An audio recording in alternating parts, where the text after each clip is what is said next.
So the theme today is congenital heart diseases and myocardial disease. So we might start with congenital because I like dogs more than cats. Controversial, sorry. Um, is there anything in particular along those topics that people want to cover or get to know better? Nothing in particular and everything in general, I'd say. Yeah. So we might kind of just skate over the top of all of them. This is an area that I find so interesting, but I think I find it really interesting because we do a lot of echoes.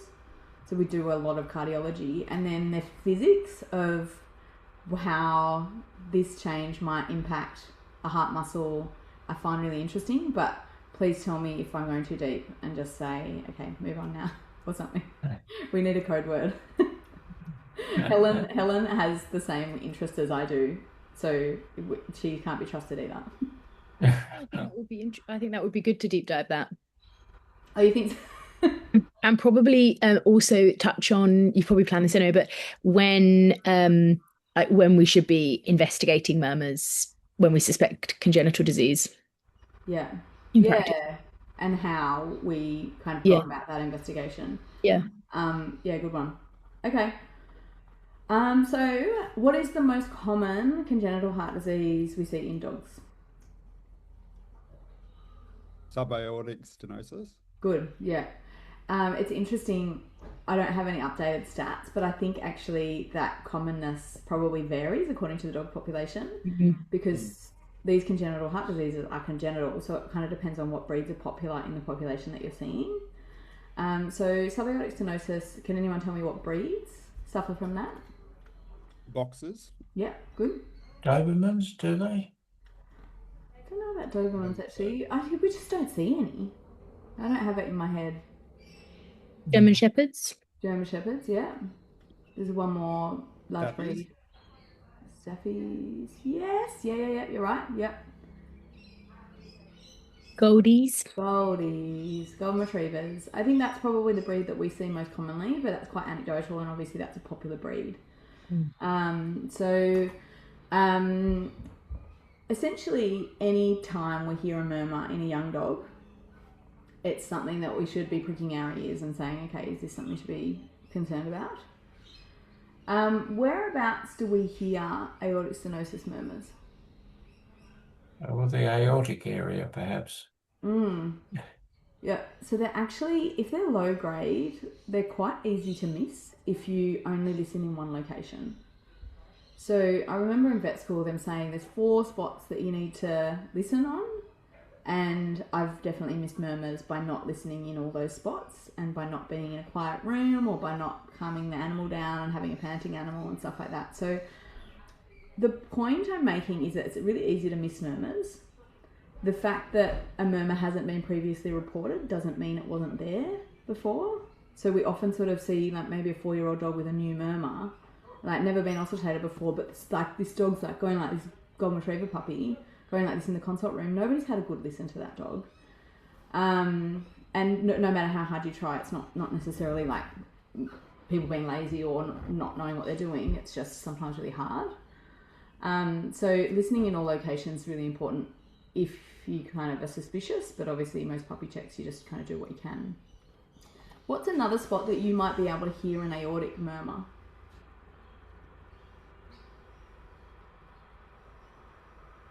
Right Wondering side. Sometimes if it's loud enough you'll hear it radiate to the right side. They can radiate up the neck, up the carotid. yeah. Oh, sorry, Jeff, you go. Yeah, I was going to say on the carotid. Helen beat me to it.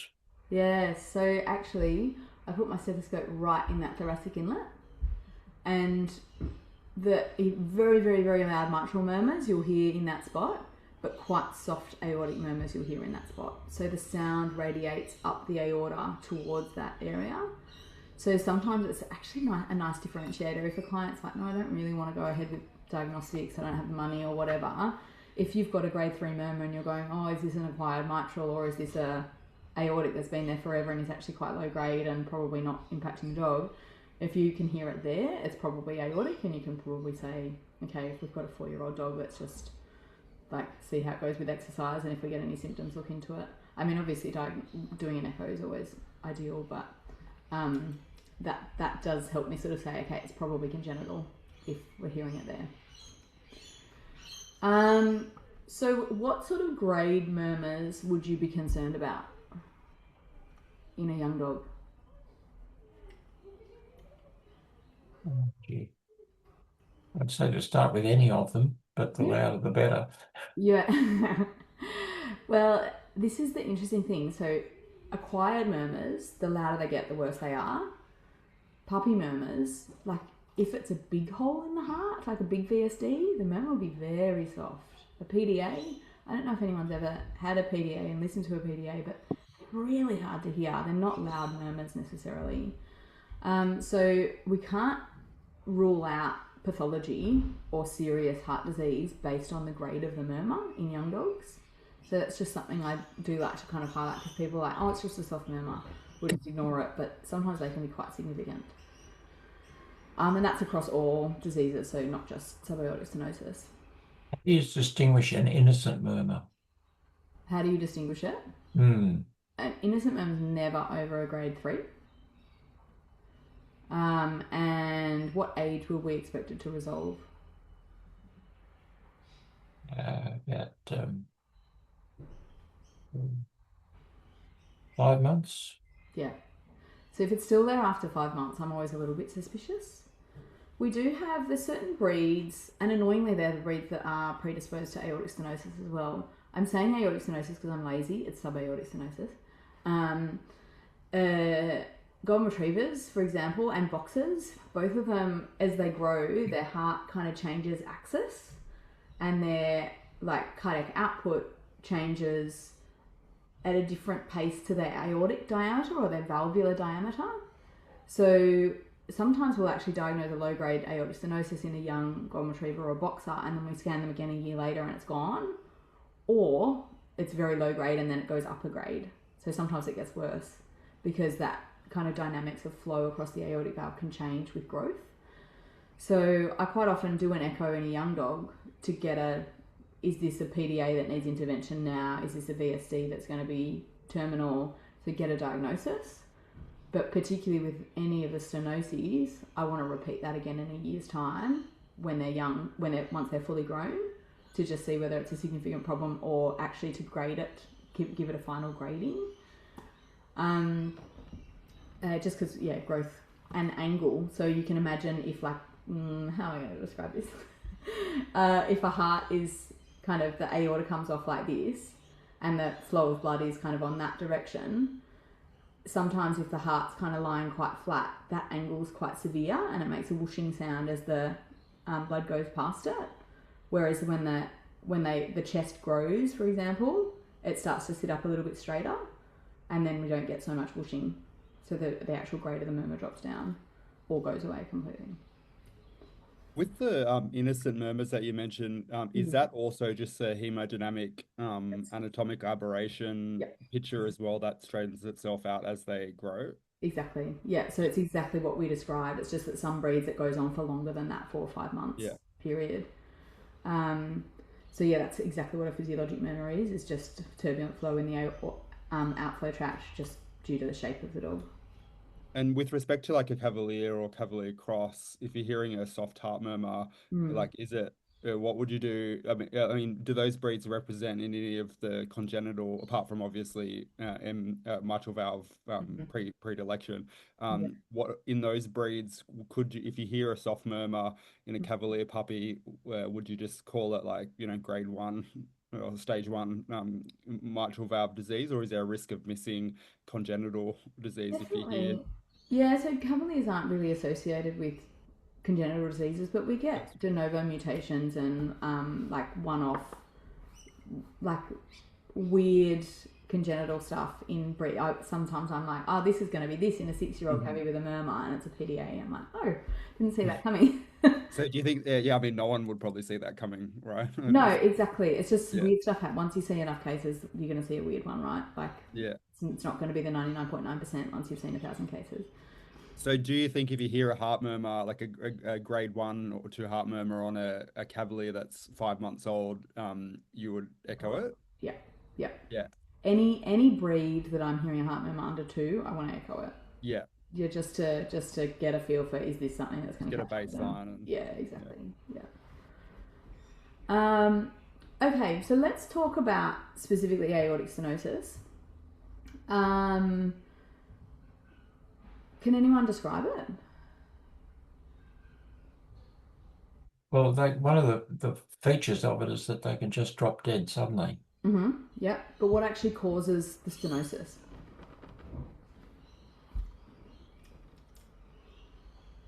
it's pressure, like downward pressure on it. So it's kind of like that. I was thinking more like histologically, what would you see in the heart if you were looking at the like outflow tract in the left ventricle? They're born with like a little fibrous band just below the aortic valve, which is why we call it subaortic stenosis. That causes a physical narrowing of your outflow tract. Yeah, beautiful. So when we've got blood flowing through, if you think of blood flowing in a nice wide creek and think of the noise that it makes, it's like silent. It flows slowly because it doesn't have to like get through a narrowing kind of thing. Whereas when you see a creek narrowing and start to rush, because the same amount of water has to go through, think about the noise that makes. So that's what we're actually hearing when we hear a murmur with a stenosis, is the narrowing of the creek, and the same volume of fluid has to get through that narrowing, and it's going to make a whooshing noise because it's going to be under more pressure. So how does a heart respond to having to push harder to get the same volume of blood out? Hypertrophy. Hypertrophy, good, exactly. It's a muscle that's working harder. It's going to get bigger. And then what happens? What clinical signs do we see with severe aortic stenosis? Jeff mentioned one. Syncope. Yeah, good. Do we know why?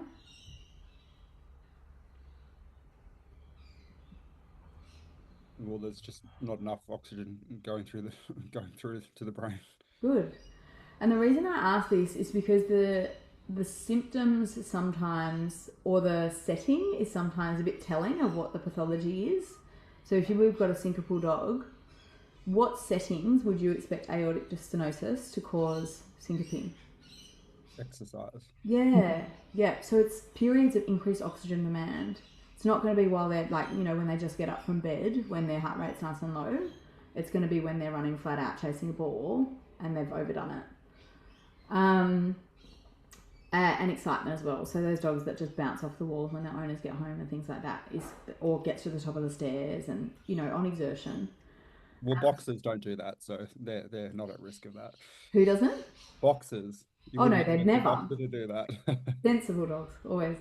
Yeah, that's what I think of when I think of boxers. So sensible. Do they die suddenly because of acute drops in cardiac output? That seems a weird way to cause sudden death. Or is it because of secondary consequences? Or that's the mechanism of... No, that's not why they don't die. No, because the syncope is actually therapeutic almost. Yeah. Because it drops their oxygen demand, and all of a sudden their cardiac output is sufficient, and they wake up and they walk around again. So it's like aortic stenosis, they rarely lose consciousness in my experience due to decreased oxygen demand. Let's pause that conversation and go back to what's actually happening in the heart muscle itself. We've got hypertrophy. What happens when we've got really outrageous hypertrophy? Oxidative stress. Yes, great. Which will cause ultimately cell death. Yeah, exactly. So we get little foci of cell death. What happens when a cell dies in an organ? What's it replaced by? Fibrous. Sorry. Yeah, so essentially what happens in these dogs and cats with hypertrophic cardiomyopathy as well, so this actually goes across both. So we're kind of talking about myocardial diseases as well. Nice segue. Yeah, thanks. Unintentional. Is that they get hypertrophic, they outgrow their blood supply because it's too thick for the vessels and things, and that the actual muscle puts too much pressure on the vessels for that muscle to be perfused well, and they get little areas of necrosis and cell death, and then they get little foci of fibrosis. And what happens in a heart muscle or any muscle that has fibrosis in it? Lose contractility. Yeah. Lose contractility, and more importantly, relaxation. The fibrosis just limits the diastolic function in the heart. So we've now got a heart that is so thick that it can't relax, so the heart's not filling very well. It's got little bits of fibrous tissue in it. When you've got fibrous tissue in what's supposed to be like a smooth electrical system, what happens? Affects conductivity. Yeah. And what would that look like on an ECG or auscultation? VTAC, perhaps. Yeah. Could be. Yeah. Yeah, so it usually starts with VPCs. So we get little foci of excitement, particularly when there's active inflammation in the heart muscle. So we'll get a couple of like stray VPCs, and then we start to get runs of VPCs, and then we get disruption of the conduction pathway. So there's a few different arrhythmias that can develop, but VTAC is what they die from.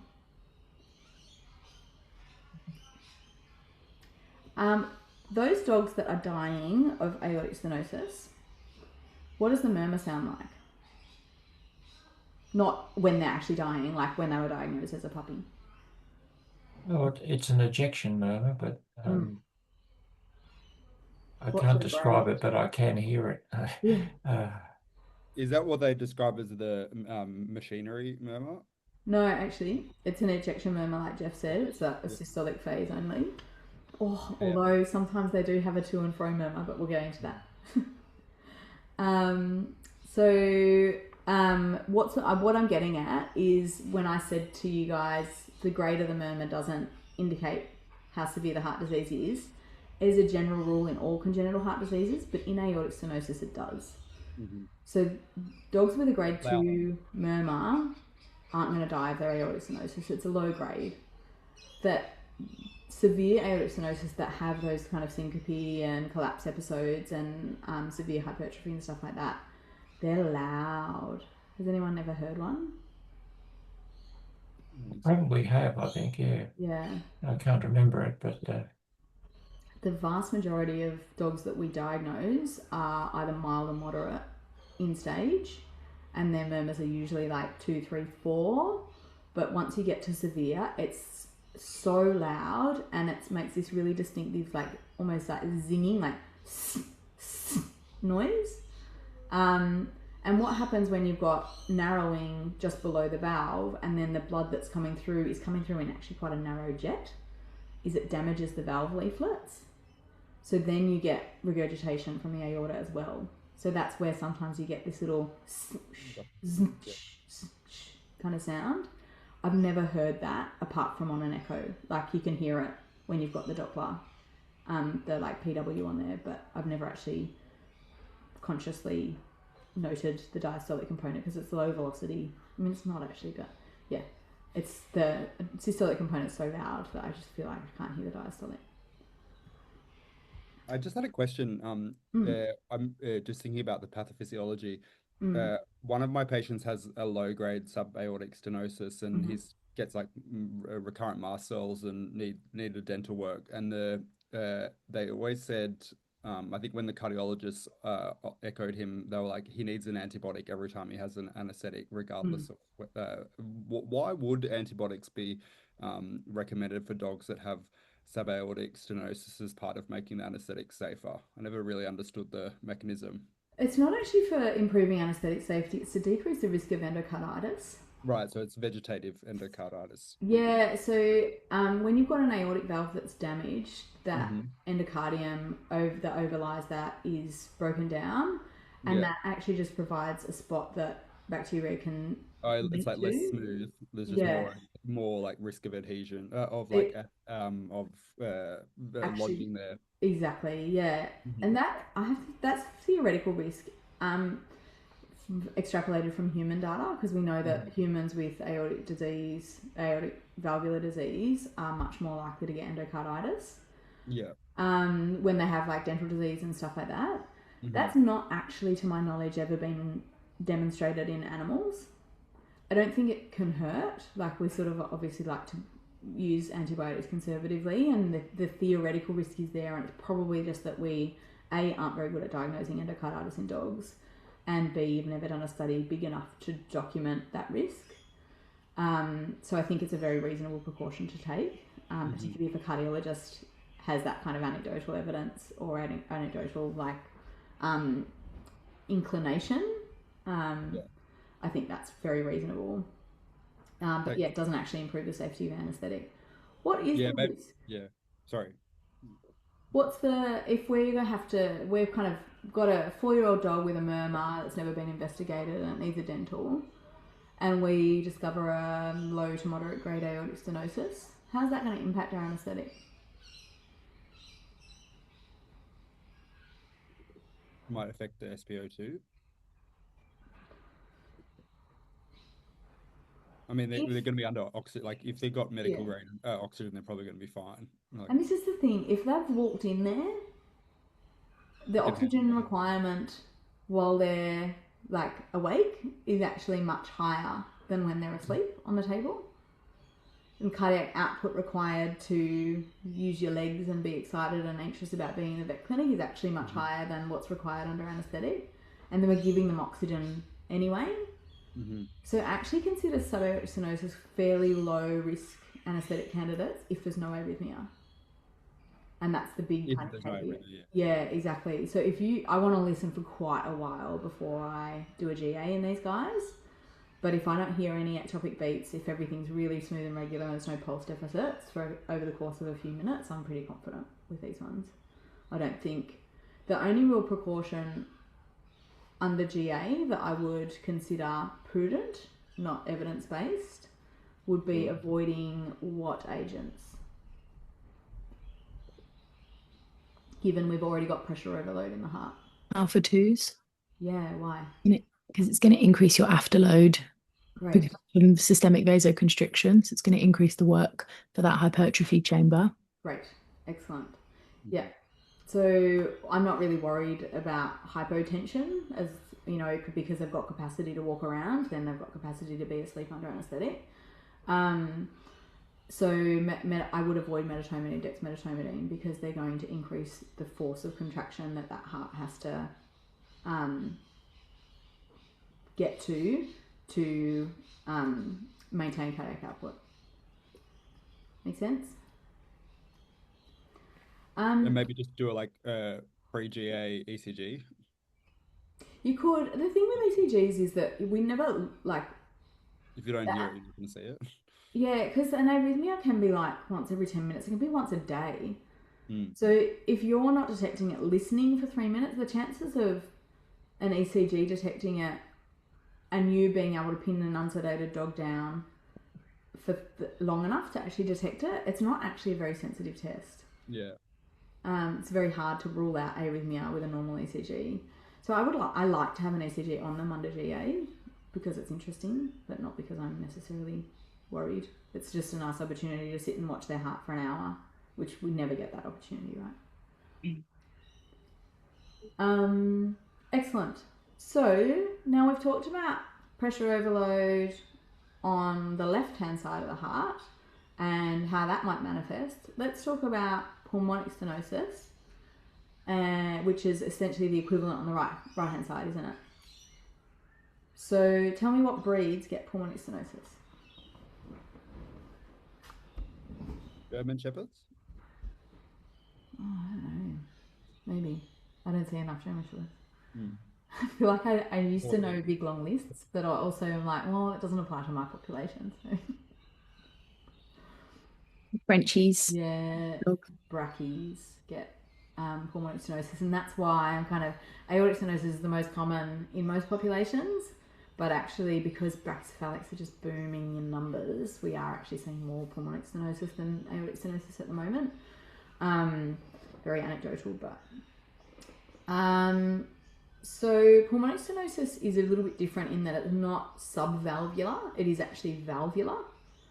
And the brackies that get pulmonic stenosis have an interesting concurrent malformation in that sometimes they have their like the blood vessel that takes blood to their heart muscle actually wraps around, so the valve is narrow and that blood vessel wraps around that narrow heart valve. Why would that be significant? Well, it's going to make any, I mean, if it's severe enough to cause any wall damage, you got even worse blood flow to the area with the multifocal areas of necrosis, etc. Potentially. So the main reason why I'm interested in that is actually to review treatment options for these patients. So what we didn't talk about treatment with aortic stenosis, but in fact, I'm going to rewind. How do you treat aortic stenosis?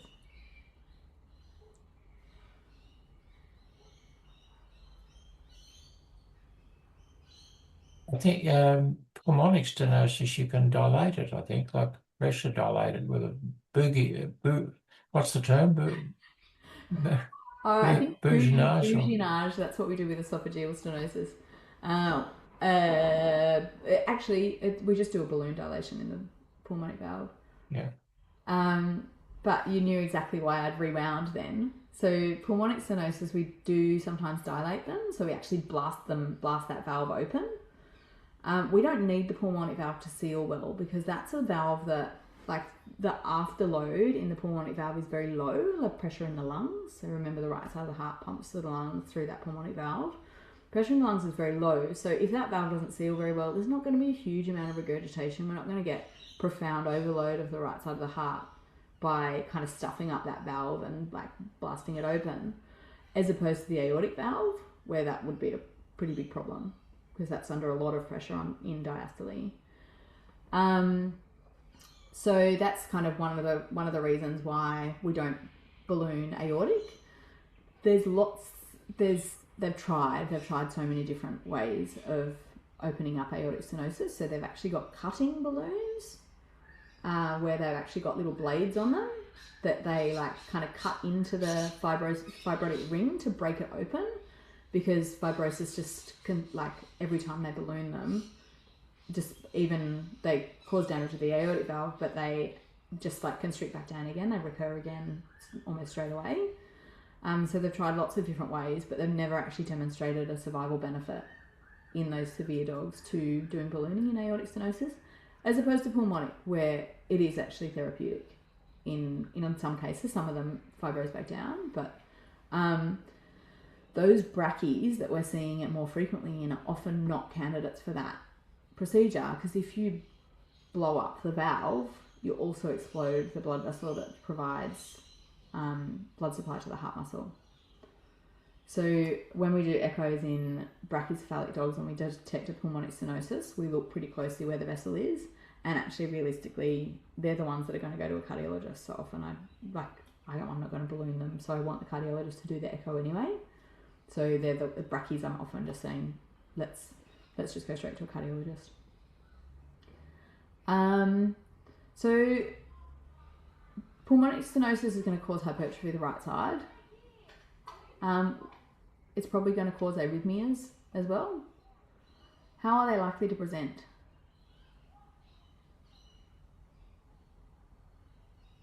Once they're in failure, or do you mean like with their murmurs? Yeah, so what are the clinical signs of pulmonic stenosis essentially? Also syncope? Yep. Or exercise intolerance? What did you say, sorry? What's the mechanism though of the syncope?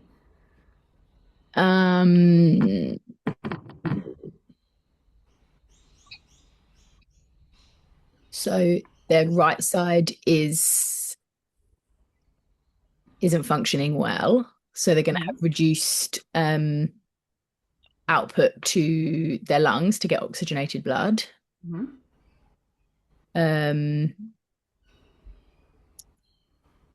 Is it to do with that? Is it to do with not having poor oxygenated blood output? Yes. Even though the left side's pumping it out properly? Yeah, so if the right side's not pumping to the left side can't get blood from anywhere else. So under increased oxygen demand or increased oxygen requirement, heart rate goes up, force of contraction goes up, and all of a sudden the right ventricle is like, because it's already doing everything it can. So cardiac output in times of increased requirement actually sometimes drops because there's not enough time in diastole for the heart to fill, and then cerebral blood flow drops as well. So cerebral oxygen delivery drops. So it's a slightly different mechanism in that they don't get wobbly muscles and then faint. They usually get neurologically wobbly and then faint with right-sided. But similar triggers, like you wouldn't be able to sort of say, okay, well that's pulmonary stenosis, that's aortic, based on the way that they present. Where might the murmur be for pulmonary stenosis? The pulmonic area. Yeah. On the left side, low. Right side. Okay, yeah. Right parasternal. Yes, and it's actually more dorsal. So again, it's quite easy to miss. So I've always sort of, it's more cranial, more dorsal than I want to instinctively, or the dogs want me to instinctively put the stethoscope right in their armpit. So it is one that's sometimes easy to miss on a low grade, but same as with aortic stenosis, these are very high grade murmurs when they're high grade disease. So you won't miss it, like you'll be able to hear it everywhere. It'll be radiating everywhere, but it won't come out here typically. And do you feel like I feel like we've seen a couple that they're actually louder on the left than the right, but they are pulmonic? Have you found? So what will happen, you know, that like the right side of the heart, we think of the right side of the heart's on the right, but actually it's quite ventral. Yeah. So when we get hypertrophy and right-sided cardiomegaly, everything gets a little bit more rotated. So we're going to get displacement and radiation to that side as we get remodeling in the right side of the heart. So it's a good point actually, because in theory it should be right-sided, but actually like it's, kind of twists around. Yeah, that's interesting. All right, so pulmonic stenosis straight to the cardiologist. We didn't talk about how, other than ballooning, how we would treat either of the stenoses. What other options are there? Well, subaortic, like you said, there's no proven benefit of surgery, so we treat them medically with like atenolol, a beta blocker, to reduce the workload of that side of the heart that's failing. Excellent, good. So reducing the workload of that side of the heart. So that's kind of one mechanism. Well,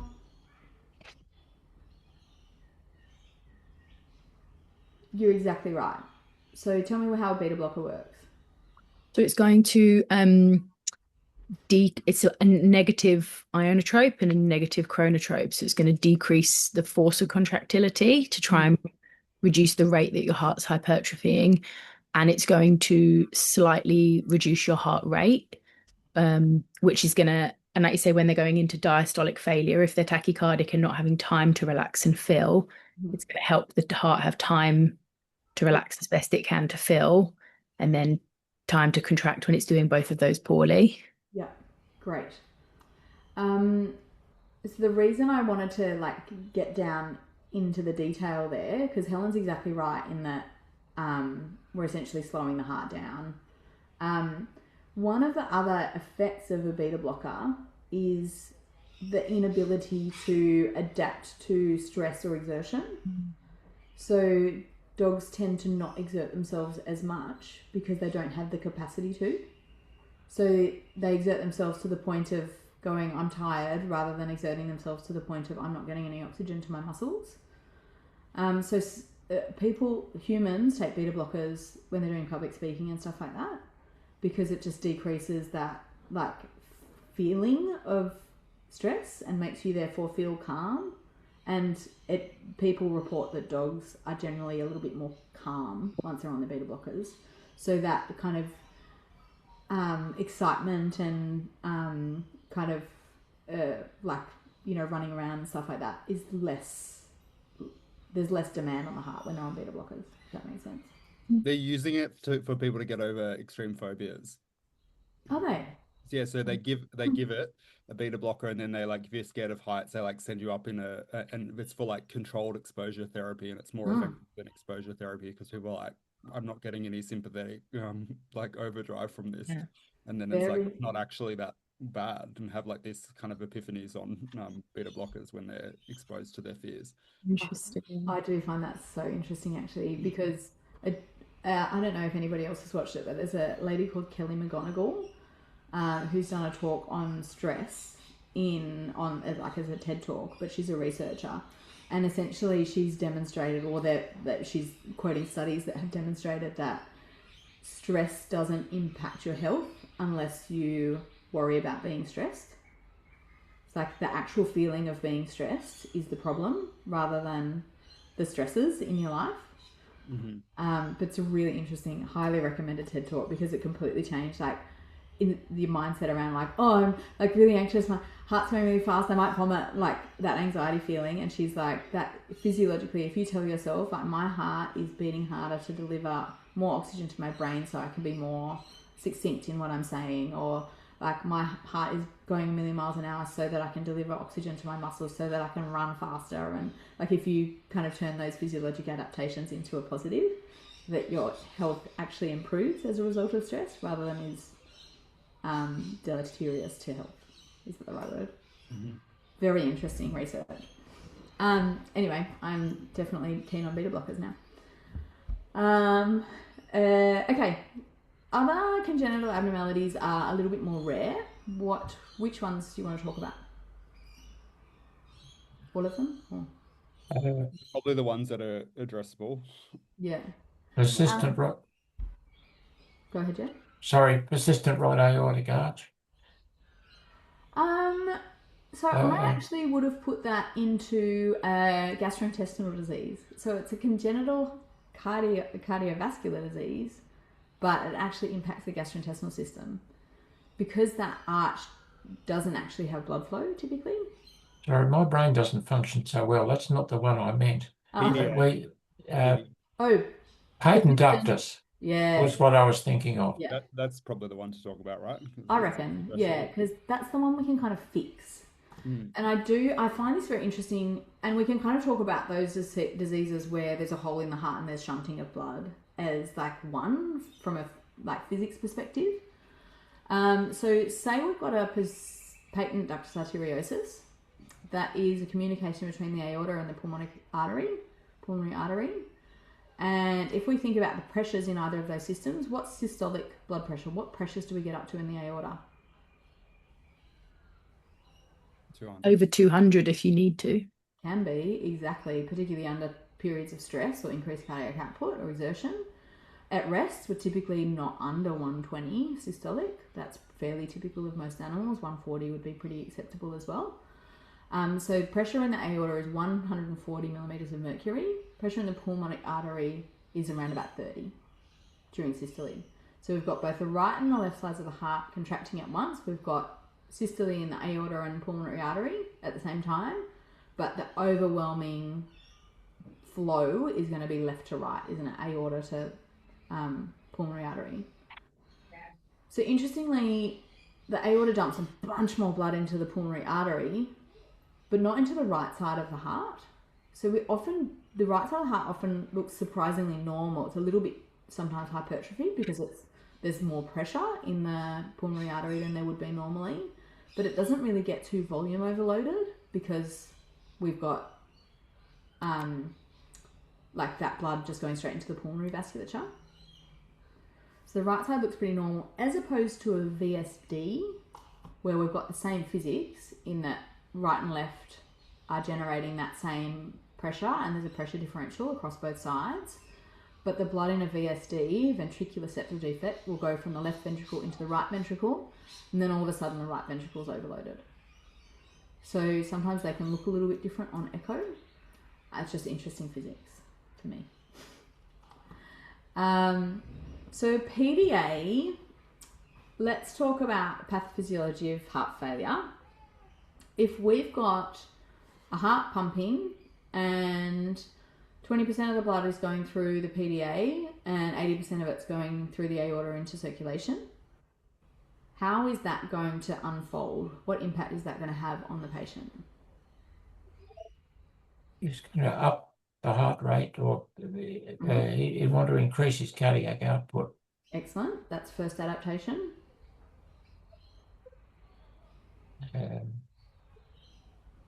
So therefore, you'd probably get similar pathophysiology to subaortic stenosis.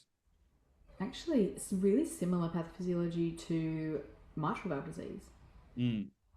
So we've got decreased cardiac output.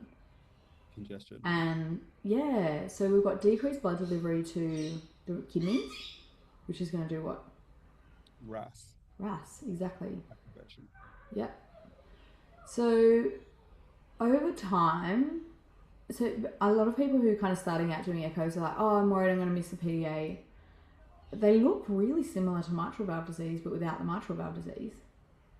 So we get volume overload, we get increased diastolic volume in the ventricles, both sides, because we've got fluid retention. And ultimately, we've still got good systole, so the systolic function is not disturbed. But ultimately, that mitral valve gets pulled quite far apart by the volume overload, and we often end up with mitral regurgitation, which is what people hear. So if you've got quite a big PDA that's not creating a murmur, sometimes you don't actually hear that until, or it's creating a very low-grade murmur in a very specific spot in the thorax. Often what we hear is when the mitral regurg starts because of volume overload. So we get a lot of remodelling left atriomegaly and stuff with a PDA. And often they're in congestive failure, essentially, from their volume overload when they present, and we have to treat that first before we look at addressing the PDA. So that's kind of some hints sometimes of like, you sort of think, oh, I might not see that little tiny hole in the heart, but actually there's a lot of remodelling if you really think about the process of what's going on there. And could it take years before the PDA manifests? Like, if we're talking about congenital disease, like when is the kind of median or mean age of diagnosis of that disease? It's a good question. So some PDAs are really loud, and some dogs are easier to listen to, and some really aren't. Like, they're really, really hard to hear. So the remodeling could take a couple of years before absolutely. Yeah.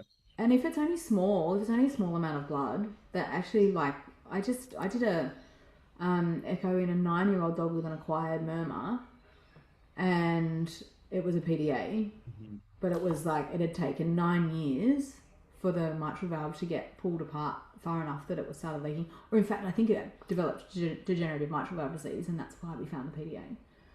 Right. So the smaller the hole is, the less or the longer the impact is going to take. The larger the hole is, the quicker. So on the flip side of that, had a border collie puppy that was 7 months old and in congestive failure that we had to address, and the remodelling in this dog's heart was unbelievable. Like, the left side was absolutely massive. And that's like a PDA that had been missed because it was a bouncy puppy. And so until it got the sequelae of like, or like the downstream remodeling, there was no retrospective, oh yeah, there was a time that he did this or that. The puppy was like healthy until he went into congestive heart failure. Exactly right. Yeah. So PDAs are actually not, there's no real clinical manifestations until congestive failure. Yeah. Unless it's like, that's another thing that can happen. So if you've got enough blood going left to right, you will actually reach equilibrium between the two sides. So initially the pulmonary artery's got much more compliance. It will accommodate a higher load without changing pressure too much. But ultimately what will happen, and we'll start to get fibrosis and remodeling in that artery, so that the artery actually gets much stiffer, so that it can like accommodate that higher pressure that's in there. So you end up at equilibrium. So I'm always suspicious of murmurs that were loud and then decreased. A murmur that decreases in like grade always makes me very nervous that we've got remodelling that's balancing that out. This is not a standard. There's no mechanism where a mitral valve murmur or a degenerative murmur will go backwards in grade. Makes sense?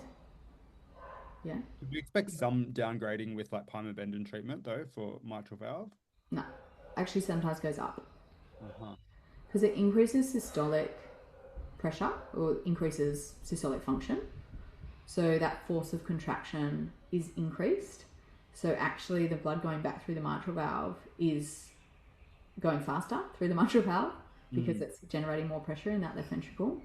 So sometimes people will say, we sort of do an echo and we say, borderline, it's just a grade B2, start pymabendin, and they go, I got it back for a recheck and the murmur's now 4 or 5. And it does kind of settle, I think. Like, I think that first few weeks, that's more of a profound change. But yeah, there's not really, that they shouldn't go backwards. Okay. I had this an 11-year-old dog actually who had just been acquired from a rescue, or like from her aunt who died or something like that. So we didn't really have good history. And this clinic had been seeing it, had a high grade murmur and was in congestive failure. They treated it for the congestive failure, assuming it was mitral valve disease very reasonably. And as they were treating it, dog got better respiratory wise and the murmur went away. And I was like, oh dear. And it actually had a tetralogy of fallow, Yeah. which I've never seen before. But it was like 100% at equilibrium through its VSD. So there was no blood moving. So I could see the VSD, I could see the hole, but there was no blood going left or right, like on colour flow. It was a really interesting case. And I spoke to the cardiologist about it. I was like, I think I'm seeing things like this can't be it. And he's like, it can't not be it. Like there's nothing else it could be.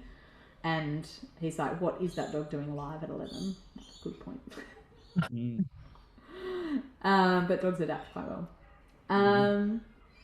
So the reason we want to diagnose PDAs is because if we can manage it or treat it before all that remodelling happens, they've actually got pretty normal life expectancies and prognoses. How do we treat them? Surgery? Yeah, it can be surgical. So we can surgically tie off that that patent duct. Clamp? Yeah, so there's actually a specifically designed occluder that is placed via the heart. So like via the aorta, goes up the aorta. Does it? Yeah. Oh my gosh, I can't remember. I've been in on these procedures. But essentially they put it goes up the aorta and then the flow sucks the line through the PDA, and then they line up this like plug thing. So the ducts, I'm going to do some arts and crafts, sorry.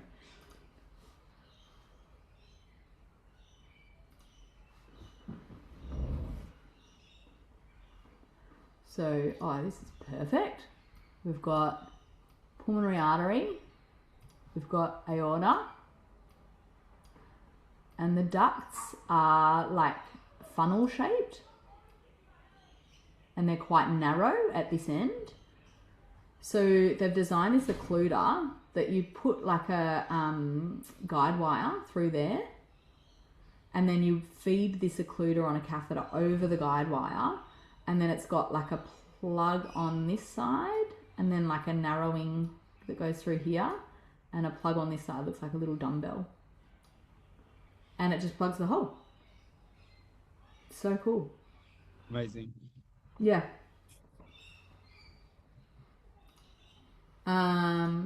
Okay, arts and crafts over.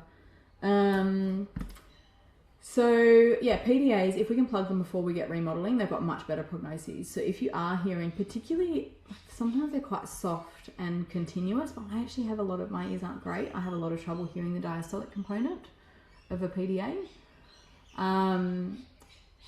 If you're hearing a continuous murmur, or murmur in a puppy, really, echo, basically, is the take-home message, because some of the stuff is fixable. And with regards to needing kind of sharp auscultation skills and a bit of luck and timing and a puppy in the right position to hear it, beyond that, is there any genetic tests in certain breeds that that can like, is there any known genetic flags in certain breeds, or whether like troponin or pro BNP would be like helpful for screening like at risk populations, or familial history if known, like, or is it just very random? Not that I know of. So there's certain tests that are linked to DCM, but not all dogs that have the change will get DCM. Yeah. And for the congenital ones, I don't know. Yeah. I'll just see if it's on an Orovet panel about the PDA. About PDA, is it? I'll check. I'll just check Yeah. the panel. Interesting. So we do have myocardial diseases on this list as well. And really we associate myocardial diseases with cats. So typically dogs get kind of valvular diseases, whereas cats get predominantly myocardial diseases. But dogs also get one myocardial disease in particular. Tell me some myocardial diseases. HCM. The end for the dog one, dilated cardiomyopathy. Dilated and HCM from that. Good. One more? Two more. HOCM. Okay, good. Yeah. Awesome. So HOCM stands for hypertrophic obstructive cardiomyopathy, slightly different subset of hypertrophic cardiomyopathy, and very relevant in the way that we would manage those patients. You can get neoplasia, but it's not common. That's a really good point, actually. I had a dog that we diagnosed DCM in it, I think, and then it ended up having myocardial lymphoma or something weird. It had like weird myocardial disease. Only time I've ever seen it. And typically they present with like pericardial effusions and stuff, and this dog just was doing systolic dysfunction instead. Restrictive. Which one? Sorry. Restrictive. Good. Yeah. So that's pretty much all of the categories. When we then look at cats, so there's a really nice consensus statement. If anyone's interested in more information, the ACVIM has done a consensus statement on feline myocardial diseases, and it's really nice in that it like divides out myocardial diseases into HCM, RCM, DCM, unclassified. So sometimes you do an echo and you're like, there's no restrictive physiology, there's no HCM, but the left atrium's enlarged and they're clearly in failure, and we don't know why, like presuming there's some like change in their myocardium that's like resulting in dysfunction. And then there's another one which boxers also get. Arrhythmogenic right ventricular cardiomyopathy. Yes, boxers and Bermans. Oh, that's interesting. Yeah. So these are the diseases where essentially myocardial function fails. The myocardium is responsible for relaxation, so diastole, and that's one point of failure that we see. And then it's also responsible for systole. So HCM is typically a failure of diastole because the heart is too thick to relax adequately.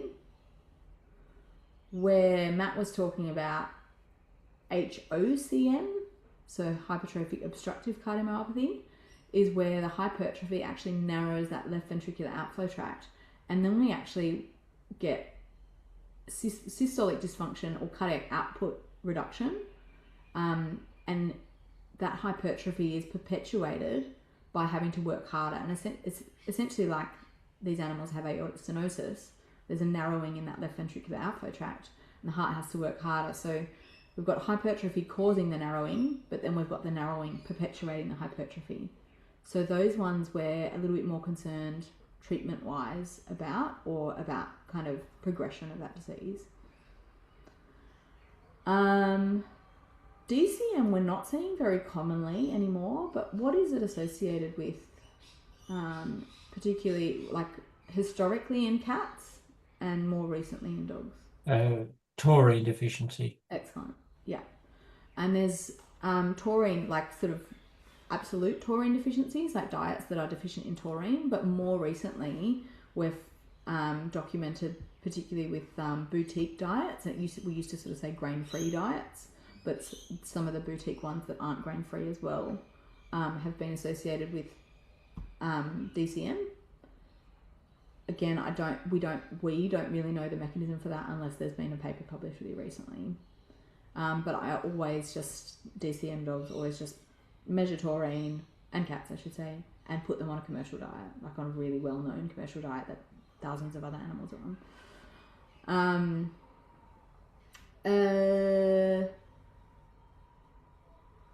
What else should we talk about? Back to that cat consensus statement. It divides out the causes of the heart diseases. So HCM, RCM, ARV, arrhythmogenic right ventricular cardiomyopathy, and dilated cardiomyopathy. But it actually sort of says, realistically, it doesn't really matter what the cause is. It matters how at risk they are of developing failure. So they then go on to sort of say, these are what you might say, like it's HCM or it's DCM, it's RCM, but it's stage B1. So there's no evidence of remodelling, but there's heart disease. Sorry, there's no evidence of atriomegaly, but there's heart disease. Stage B2, there's atriomegaly present and they are at risk of congestive failure. And stage C, when they're actually in congestive failure. So it's classified how we treat it, essentially similar to how we do dogs. Where it's important to have in the back of your mind that kind of what the myocardium is responsible for is we know that pimabentan really helps diastolic function as well as systolic function. So it's kind of indicated for most heart diseases in cats and dogs, except where we've got what Matt said, we've got an obstruction to outflow, which is actually surprisingly common in cats with HCM. So if we've got narrowing of the aortic valve, we can improve diastole, that's great. But if we increase systolic force of contraction, we're actually going to exacerbate that hypertrophy and perpetuate that process faster, in theory. But we don't really have big enough studies documenting that actually happens. So yeah, on that, because when Helen talked about like negative ionotropy with the beta blockers for the SAS, I was thinking, like, could pimabentan play a role in SAS as well from a or is it the same? Yeah, it would be the same mechanism where you're forcing like the opposite. The pro and the con. Yeah. So unfortunately we can't really use pimabentan anytime there's any narrowing or increased pressure on outflow. When there's pressure overload, that's when we shouldn't use pimabentan. Yeah, so it's like the same concept of like using UCDA if there's a blocked common bile duct or something. Like it's pretty much. You're just forcing something that shouldn't be forced. Yeah, that's right. Exactly. All right, we whizzed through myocardial disease. Just on the diet associated cardiomyopathy, which is obviously something that I'm interested in, my nutrition focus. Have you seen cases in Australia? Yeah, we have actually. Yeah, definitely in Australia. Not for a few years, I don't reckon. Yeah. I have had one case that was on a very commercial diet that had DCM that then went away, which is just unheard of. But also we started pimabentan, so I don't know whether it just was really pimabentan responsive. It wasn't taurine deficient, and it wasn't. Well, I think it's like 50-50, not taurine deficient. Yeah, right. Diet associated, So we did change that dog's diet, but we also started pimabentan. It's had a very long prognosis for a dog with true DCM that wasn't taurine deficiency related. But yeah. We better wrap up, guys. That was really fun. Thanks. I don't know what. Yeah, it was really good. Thanks, Danny. That was really good. Thanks, everyone. No, thanks, guys. Nice to see you. Thanks, guys. Got the neurons functioning again. Anna, could I have a word with you when everybody goes? Yeah, sure. Just quickly. I'll just stop recording. Bye, guys. Okay. Thank you. Bye-bye. Bye.